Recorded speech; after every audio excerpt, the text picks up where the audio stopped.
وعليكم السلام ورحمة الله।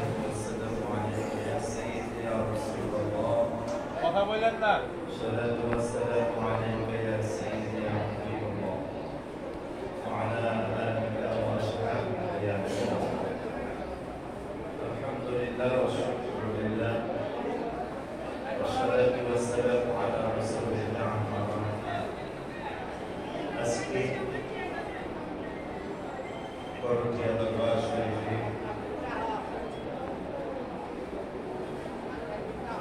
আমরা অনেক জায়গা থেকে এসেছি। আল্লাহ রুহানি শহর রুহানি ফিরোজ নাসিব বিশেষ করে আজকে জাতিকে উদ্দেশ্য করে মিলাদ মাহফিলের আয়োজন করা হয়েছে,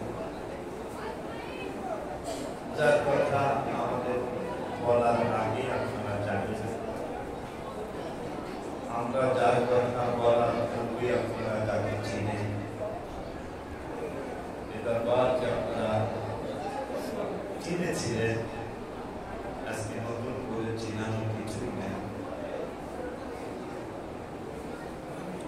হুজুর আমাকে চিনতেন, আমিও হুজুরকে চিনতাম, কিন্তু সম্পর্ক মাখামাখি একটা সম্পর্ক, এটা আজকে ১.৫ বছর বা ২ বছর ধরে খুব বেশি মাখামাখি সম্পর্ক। সেটা মদিনা ইমানের বাড়ি, আমরা আহলে সুন্নাত ওয়াল জামাত في مشايخ عالم علماء আমরা এই জায়গায় যারা আছি, আমরা মদিনা শরীফকে ইমানের বাড়ি বলি। قال إن الإيمان لا ينزل إلى المدينة বুখারী শরীফে ইমানদার ইমানের কারণে মহব্বতের কারণে সে পরকীয়া থেকে কাঙ্গাই। ইমানদারের মন, ইমানদার অন্তর, ইমানদারের দিল মদিনায় পড়ে থাকে। রাসূল সাল্লাল্লাহু আলাইহি ওয়াসাল্লাম উদাহরণ দিলেন, কামা তা'রিসুল হাইয়াতু ইলা ফুদুরিহা। সাপের গর্ত, সাপের বাড়ি, সাপের গর্ত রেখে যখন সাপ করটিয়ার সাপ যদি নাটিয়াপাড়া চলে যায়, অথবা করটিয়ার সাপ যদি চান্দ্রা চলে যায়, যতক্ষণ পর্যন্ত সাপ আবার করটিয়াটা নিজের গর্তে না আসে, ততক্ষণ পর্যন্ত সাপটার মনটা কিন্তু গর্তেই পড়ে থাকে। সুবহানাল্লাহ। সাপ দিয়ে উদাহরণ দিলেন। ইমানদার ইমানের কারণে মদিনা শরীফে তার মনটা পড়ে থাকে। সালমান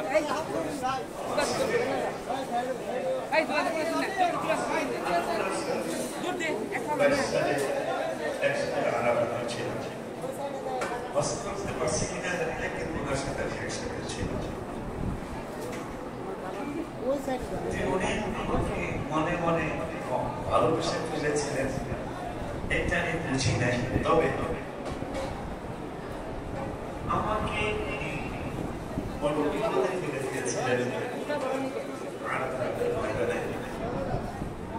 কোরআন তেলাওয়াত করতেছিলাম, আর আপনাদের মধ্যে যদি একটু কোরআন তেলাওয়াত করতে পারি, এমন আমার যে আমল, আমার যে ইবাদত, আমার যে হজের ময়দানের অ্যাক্টিভিটিস, এতে আল্লাহ রাসূল আমার প্রতি খুশি নাও হতে পারে।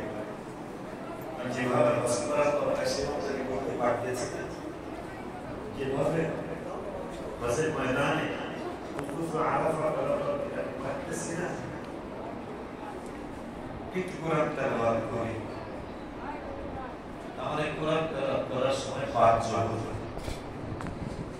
আমাকে এসে বললেন, ওই সময় আমাকে আপনি বলতেন, মাঝখানে সম্পর্ক হয় নাই। আমি বলতেন, মানা আমাকে একটু ফয়সালা দিতে হবে, 22 সালের কথা, আরাফাতের মাথা। আমি বললাম, হুজুর আমি তো কোনো ফয়সালা দিতে পারবো না, কোন ব্যাপারে?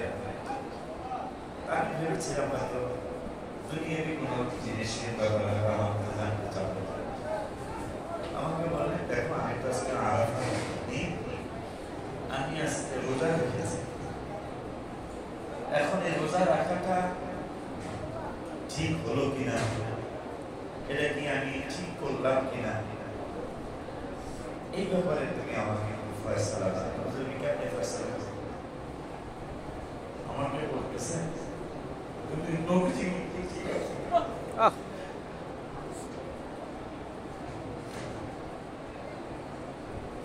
ওই বছরই আমি অসুস্থ হয়ে যাই, ওই সময় সম্ভবত ওই বছরই না, তারপরের বছর অসুস্থ হয়েছে। আমাকে বললো তুমি নবীজি কিন্তু জিগাও। আমি বললাম যে আমি তো নবীকে জিজ্ঞাসা করার মানুষ না, আমি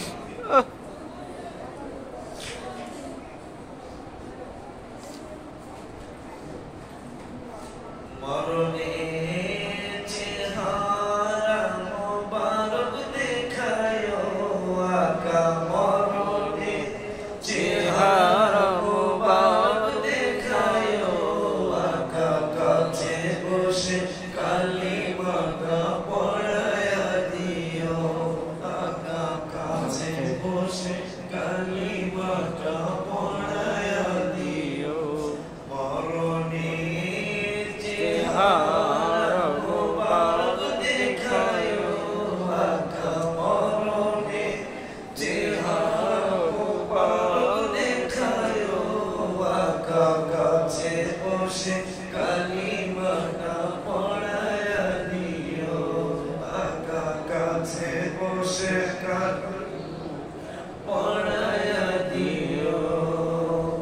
রওজা মুবারকে বারবারে নিও, মুবারক কদমে চুমিতে দিও আকা, রূহটা বের হতে হাসিটা দিও আকা, রূহটা বের হতে হাসিটা দিও।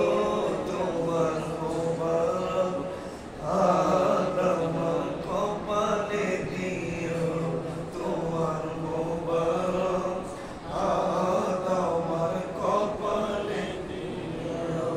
মরণে চেহারা মোবারক দেখায়ো আকা, মরণে চেহারা মোবারক দেখায়ো আকা, কাছে বসে কালিমাটা পড়ায়া দিও। আমাকে বললে, বাবা নবীজি কিন্তু জিগাও। আমি বললাম, আমি তো সেই ক্ষমতা রাখি না, কারণ তুই চোখ বন্ধ কর, আরাফাতে 22 সালে। আমি বললাম, চোখ বন্ধ করলে কি হবে? আমি তো অন্ধ মানুষ। তুমি বন্ধ করো, তুমি জিগাও না নবীজি, আমার কি রোজাটা রাখা ঠিক আছে কি? আমি হাউমা করে কেঁদে দিলাম, মানুষ কিছু বুঝতে দিই নেই। আমি চক্ষু বন্ধ করলাম, 5-7 মিনিট পরে আমি চক্ষু খোলার পরে নবীজি কি বলছে? সুবহানাল্লাহ বলবেন? সুবহানাল্লাহ। আমাকে বলতেছে, নবীজি কি বলছে? রোজাটা কি আজকে রাখবো নাকি ভেঙে ফেলবো? আমি বললাম, ভাঙবেন না, এতটুকু সে মানুষ। মনে হয় যে আমি আর প্রতিযোগিতা লেগেছি, মনে হয় কেন? আমি রমজানে গেছি, তুমি রমজানে গেছি, রমজানের আগে আমি অক্টোবরে গেছি, উনি অক্টোবরে গেছি।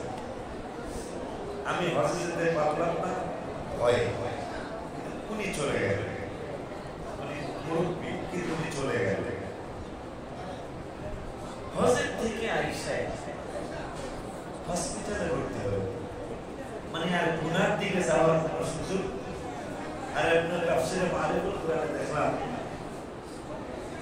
মাওলানা মুহিউদ্দিন খান যেটা অনুবাদ করলে সৌদি আরবে হারামিন শারাফিনের লেখা টাকা, এটার মধ্যে লেখা 80 বছরের পরে বয়স নেক হায়াত পাওয়া দেখা যায় অনেক মোবারক, নেক হায়াত পাওয়া খুবই মোবারক।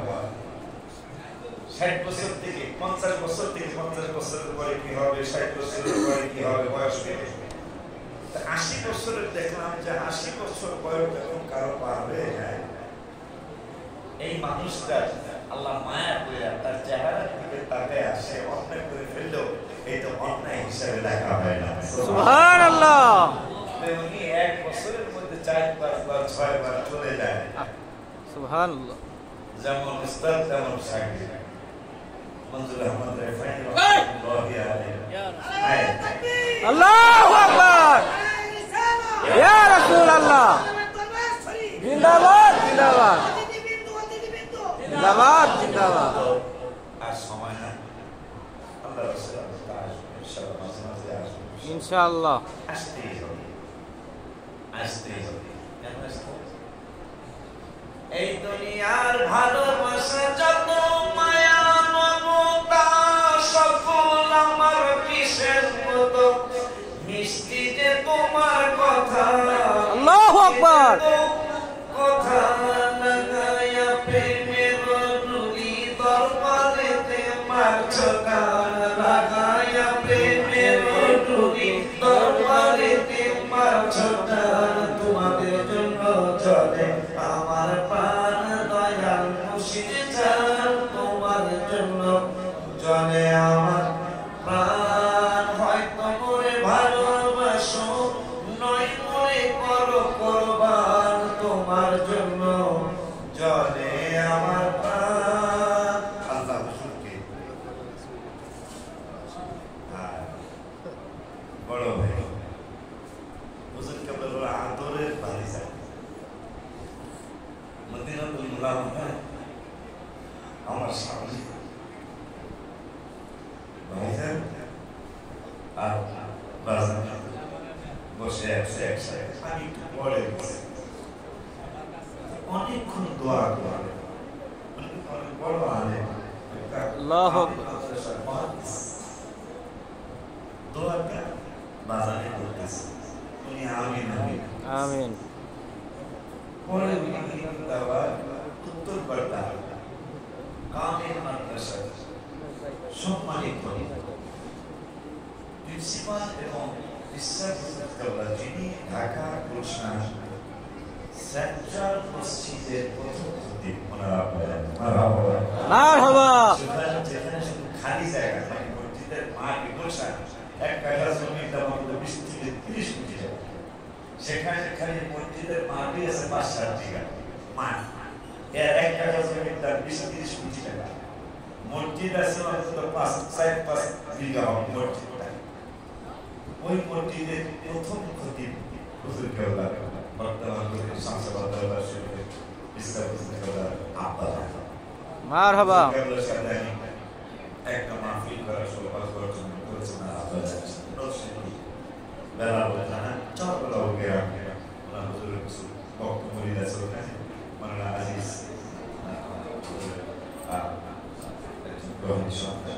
তো ভাইজান আপনার একটা নির্দেশ করছে, আপনি গজল বলেন, গজল বলি মাঝে মাঝে। এখন বড় হয়ে এই জন্য 1 কোটি 2 কোটি বলি এবার শেষ করে দিই। কে যাও ভাই নবীর কাছে, পাগলের আরজি আছে, সালাম দিও নবীজির কাছে।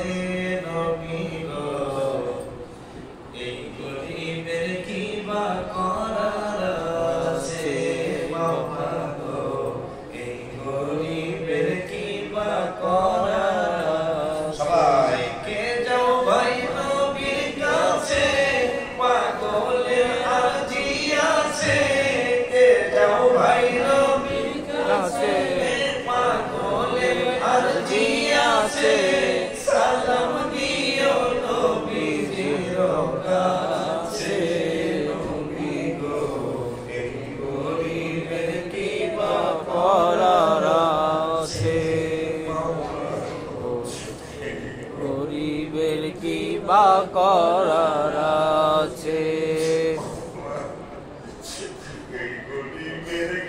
বা করার আছে। যেতে পারিনি তাদের জন্য এটা লেখা সামনে বসে লিখেছি যে যারা আসতে পারবে না যারা যায় তাদেরকে যদি গজলটা তারা শুনে দেয় টাকা পয়সা নাই আমার মক্কা মদিনা যাওয়া ভালোবাসতে থাকবো আমি জীবন যতদিন আমার ও গো আল্লাহ পরওয়ার দেখায় নবীর দিদার ও গো আল্লাহ পরওয়ার দেখায় নবীর দিদার না যাওয়ার ব্যথা যাবে মুছে নবী গো এই গরিবের কি বা করার আছে মাওলা গো, এই গরিবের কি বা করার আছে।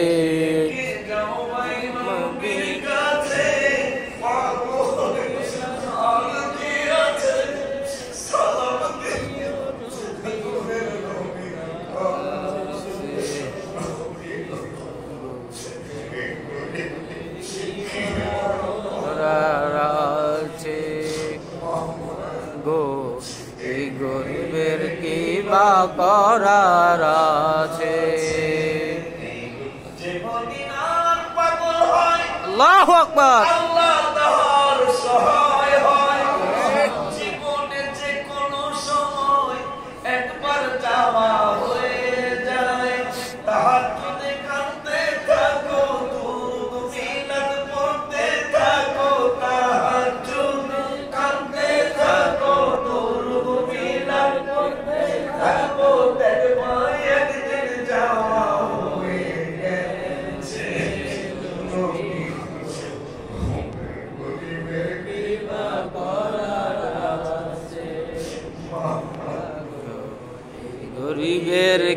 বা করার আছে।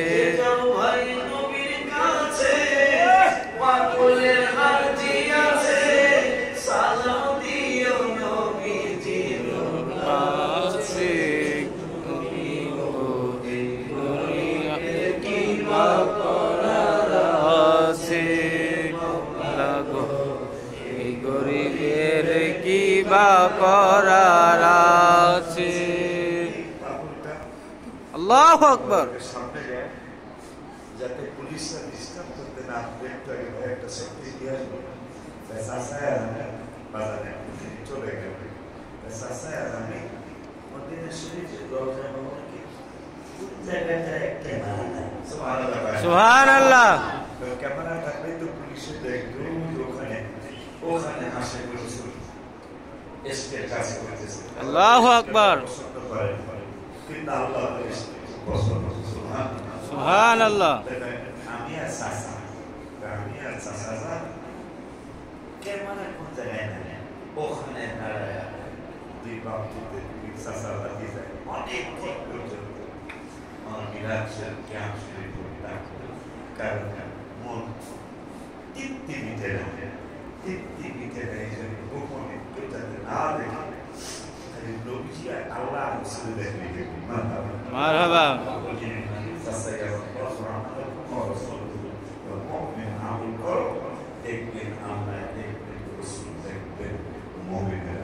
সুবহানাল্লাহ।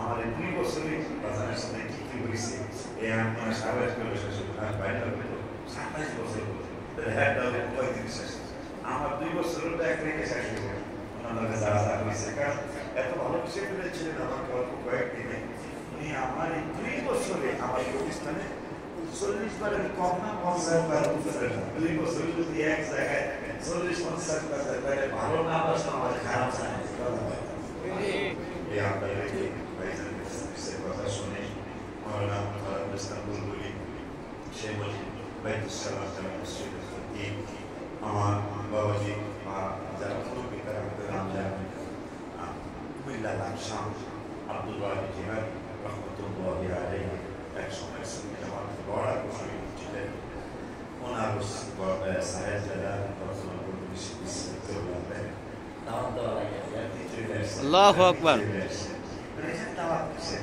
এখানে হইল আমাদের হাদিস হাদিস জন্য